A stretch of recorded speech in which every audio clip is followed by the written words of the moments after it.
Forest Department হুঁশিয়ার director এই জুই জ্বলিছে এই জুই জ্বলিছে मानास हादरारि हाग्रामा बासबारियाव दुंहाव थासारि Forest Department হুঁশিয়ার Forest Department go back এই জুই জ্বলিছে मानास हादरारि हाग्रामानि बासबारि रेन्जआव समबारखालि बेलासे समाव दुंहाव थासारि सोमजिदों। बायजोनिफ्राय फैनाय दावबायारिया हाग्रा बिफाननि जिब गारिखौ लानानै सिङाव हाबहैदोंमोन।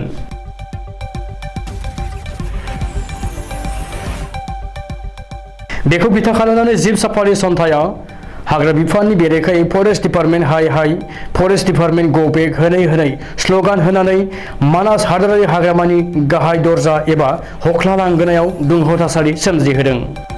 য'ত টুৰিষ্টৰ গাড়ীৰ ইঞ্চুৰেঞ্চ ফেইল আছে তাতে টুৰিষ্টক ঘূৰাইছে আৰু কেনেকৈ আৰচিটো কেনেকৈ আহে जाय समाव दावबायारिफोरनि एन्ट्रि फिसखौ बांहोनायनि थाखाय हाग्रा बिफाननि हेंथायै सोंलु सिखांदोंमोन आरो सोमावसारनायबो जादोंमोन। बे समावनो हाग्रा बिफाननि जिबखौ दावबायारिफोरनि थाखाय राहा खालामनानै होनायाव जिब साफारि सन्थाया खुद्रिदों।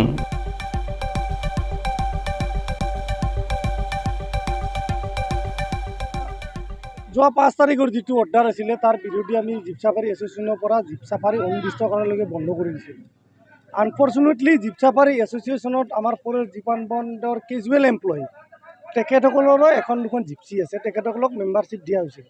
আৰু আজি মানে এমপ্লয়ীবিলাকক দামী ধমকি দি কেনে যদি মানে জীপ চাফাৰী নকৰাই তেনেহ'লে চাকৰি যাব এই বুলি ধমকি দি কেনে জীপ চাফাৰী তেখেতসকলে কৰাই টুৰিষ্টৰ প্ৰমাণ কৰিব খুজিছিল যে পৰ্যটকৰ কোনো প্ৰব্লেম নাই, পৰ্যটকৰ কৰ বৃদ্ধি কৰাৰ ক্ষেত্ৰত আমাৰ জীপ চাফাৰী আৰু হোটেলৰে প্ৰব্লেম আছে।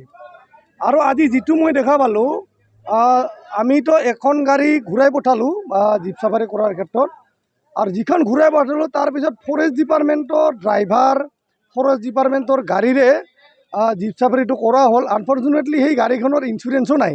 এই বিষয়ে প্ৰশাসনক আমাৰ ফালৰ পৰা অৱগত কৰা হ'ল আৰু যিখন গাড়ী চাফাৰীৰ বাবে জংঘলত পঠোৱা হৈছিল সেইখন গাড়ী এতিয়ালৈকে উভতি অহা নাই আৰু আমি উভতি অহাক অপেক্ষা কৰিম ৰাতি 12টালৈকে। ঘূৰি আহিলে আমাৰ জীপ চাফাৰী এছ'চিয়েশ্যনৰ তেখেত একজন এক্সিকিউটিভ মেম্বাৰ। জীপ চাফাৰী এছ'চিয়েশ্যনৰ ৰুল আছিল যে আমি অনিৰ্দিষ্টকাল জীপ চাফাৰী বন্ধ কৰিছোঁ, তেখেতে উলংঘা কৰিছে আৰু তেখেতৰ গাড়ীত আমাৰ জীপ চাফাৰীৰ লগো আৰু এটা নাম্বাৰ আছে, সেইটো আমি উঠাই চিৰদিনৰ বাবে সেই জিপচিখন মানাছৰ ভিতৰত সোমোৱাটো আমি নিষিদ্ধ কৰিম জীপ চাফাৰীৰ ফালৰ পৰা। আৰু ইটোৱে নহয়, কোনো ফৰেষ্ট ডিপাৰ্টমেণ্টৰ এমপ্লয়ীৰ জিপচি আমি পাৰ্কৰ ভিতৰত প্ৰৱেশ কৰিবই নিদিওঁ।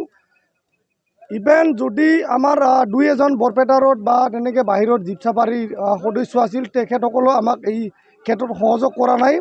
আৰু আমি অনলি মানাসৰ দাঁতিকাষৰীয়া গাঁৱৰ যিসকল মেম্বাৰ আছে তেখেতসকলে এই জীপ চাফাৰীটো ৰানিং কৰিব পাৰিব। আদাৰৱাইজ কোনো ফৰেষ্ট ডিপাৰ্টমেণ্টৰ এমপ্লয়ী যদি জিপচি আছে তেখেতসকলক আমি পাৰ্কত সোমাবলৈ দিয়া নহ'ব।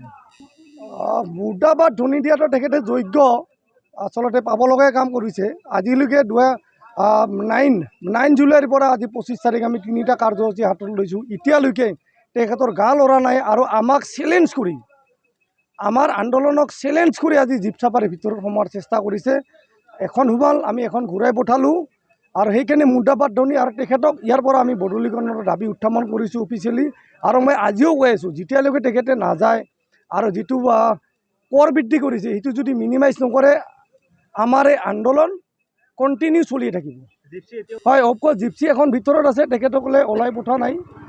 শুনামতে পৰ্যটকক বেলেগ গাড়ীৰ দ্বাৰাই বেলেগ গাড়ী দি পঠোৱা হ'ল, বাহিৰত জিপচিখন পঠোৱা নাই। ভয়তে আমি কিবা আইন হাতত তুলি ল'ম বুলি, কিন্তু আমি তেনেকুৱা কাম কেতিয়াও নকৰোঁ। আমি হস্পিটেলিটি ইণ্ডাষ্ট্ৰীত কাম কৰা মানুহ, গণতান্ত্ৰিক আন্দোলনক আমি সমৰ্থন জনাওঁ। জিপচিখন ওলাই আহক। আমাৰ যিটো অফিচিয়েল নিয়ম যে আমাৰ সংবিধান উলংঘা কৰিছে জীপ চাফাৰী এছ'চিয়েশ্যনৰ, তেখেতৰ যিটো আমি দিয়া প্ৰদান কৰা লগো আৰু গাড়ীৰ নাম্বাৰ সেইটো উত্থান কৰি আজীৱন আমাৰ সদস্য পদৰ পৰা আমি বৰখাস্ত কৰিম আৰু কেতিয়াও পাৰ্কত সোমোৱাৰ আমি অধিকাৰ আমি তাক প্ৰদান নকৰিম। একচুৱেলি কি হয়, মানাছ ৰাষ্ট্ৰীয় উদ্যান অফিচিয়েলি বন্ধ আছে, কিন্তু পৰ্যটকৰ ক্ষেত্ৰত মাজতে আমাকো তেখেতসকলে পাৰ্মিশ্যন দিছিল।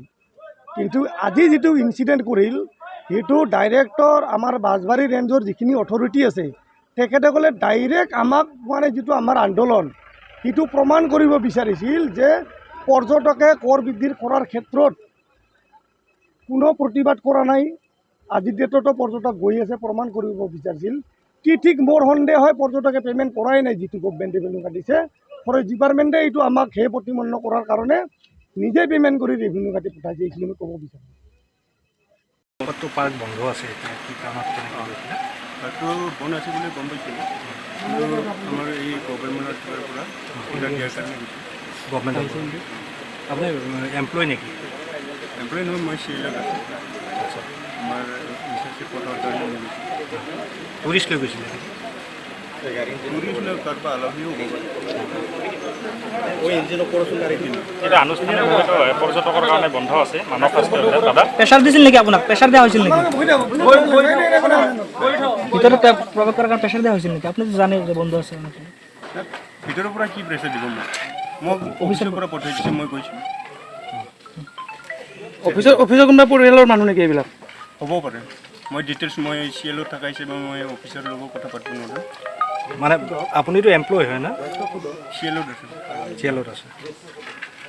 ভিতৰত প্ৰৱেশ কৰিলে গাড়ীটো কাৰ গাড়ী হয়? মানে চৰকাৰীভাৱে ভিতৰত সোমাব দিছিলে নেকি আপোনাক?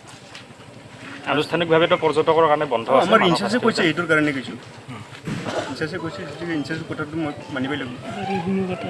ঠিক আছে, ৰেভিনিউ কাটা আছে আপোনালোকৰ? ঠিক আছে।